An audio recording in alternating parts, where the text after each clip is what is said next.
టాలీవుడ్లో తన డ్యాన్స్తో, క్యూట్ ఎక్స్ప్రెషన్స్తో కుర్రకారు గుండెల్ని కొల్లగొట్టిన శ్రీలీలకు సపరేట్ ఫ్యాన్ బేసే ఉంది. పెళ్లి సందడి సినిమాతో ఇండస్ట్రీలోకి అడుగుపెట్టి అతి తక్కువ కాలంలోనే స్టార్ హీరోల సరసన ఛాన్సులు కొట్టేసి ఓ సెన్సేషన్ క్రియేట్ చేసింది. సినిమాల రిజల్ట్ హిట్టా ఫ్లాపా అన్న దానితో సంబంధం లేకుండా అవకాశాల పరంగా మాత్రం ఈ ముద్దుగుమ్మ వెనక్కి తిరిగి చూసుకోలేదు. అయితే ప్రస్తుతం తెలుగులో కాస్త జోరు తగ్గడంతో తన నెక్స్ట్ టార్గెట్గా కోలీవుడ్ అలాగే బాలీవుడ్ను ఎంచుకుంది. అక్కడే తన అదృష్టాన్ని పరీక్షించుకోవాలని గట్టిగా డిసైడ్ అయింది.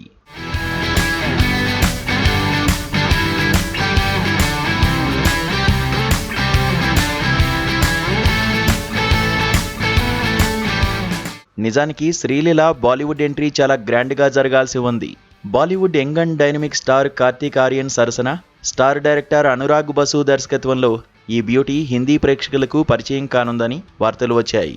ఈ ప్రాజెక్టు గురించి విన్న ఫ్యాన్స్ అంతా శ్రీలీలకు పర్ఫెక్ట్ లాంచింగ్ దొరికిందని ఫిక్స్ అయ్యారు. కానీ ఇక్కడే ఒక ఊహించని బ్రేక్ పడింది. ఈ సినిమా షూటింగ్ ఎప్పటికప్పుడు వాయిదా పడుతూ దాదాపు పూర్తి చేసుకుంది.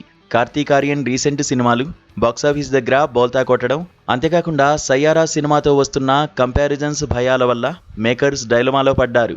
అలా అలా రోజులు గడిచిపోయి ఇప్పుడు జూలై 2026 వచ్చినా కూడా ఈ సినిమా విడుదలకు నోచుకోలేదు. ఇలా ఎన్నాళ్ళని ఎదురు చూడాలి అనుకుందో ఏమో శ్రీలీల ఇప్పుడు తన ప్లాన్ మార్చేసినట్లు బీటౌన్లో గట్టిగా వినిపిస్తున్న టాక్. కార్తీక్ ఆర్యన్ ప్రాజెక్ట్ కోసం వెయిట్ చేసి విసిగిపోయిన ఈ డాన్సింగ్ క్వీన్ ఇప్పుడు బాలీవుడ్ సీనియర్ స్టార్ సైఫ్ అలీ ఖాన్ కొడుకు ఇబ్రహీం అలీ ఖాన్ సరసన నటించడానికి గ్రీన్ సిగ్నల్ ఇచ్చిందట.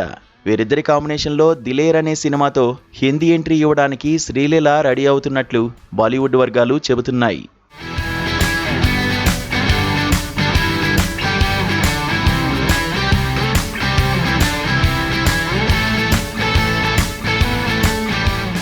బాలీవుడ్లో వరుస హిట్స్ ఇస్తున్న మేడాక్ ఫిల్మ్స్ ఈ చిత్రాన్ని నిర్మిస్తుండడం విశేషం. అన్నీ అనుకున్నట్లు జరిగితే ఈ సినిమాను వచ్చే దీపావళికి గ్రాండ్గా రిలీజ్ చేయాలని ప్లాన్ చేస్తున్నారు. అయితే శ్రీలీల తీసుకున్న ఈ నిర్ణయం ఇప్పుడు పెద్ద హాట్ టాపిక్గా మారింది. ఇది ఆమె కెరీర్కు చాలా పెద్ద రిస్క్ అని సినీ విశ్లేషకులు అభిప్రాయపడుతున్నారు. ఎందుకంటే కార్తీక్ ఆర్యన్కు హిందీ నాట మంచి మార్కెట్ ఉంది. దాంతోపాటు ఒక సాలిడ్ స్టార్ ఇమేజ్ ఉంది. అతనితో సినిమా లేట్ అయినా లాంచింగ్ మాత్రం క్రేజీగా ఉంటుంది. కానీ ఇబ్రహీం అలీ ఖాన్ పరిస్థితి పూర్తి భిన్నం. అతనికి థియేట్రికల్ మార్కెట్ అస్సలు లేదు. పైగా అతని గత 2 OTT సినిమాలు నెటిజన్ల నుంచి ఘోరమైన ట్రోలింగ్ ఎదుర్కొన్నాయి.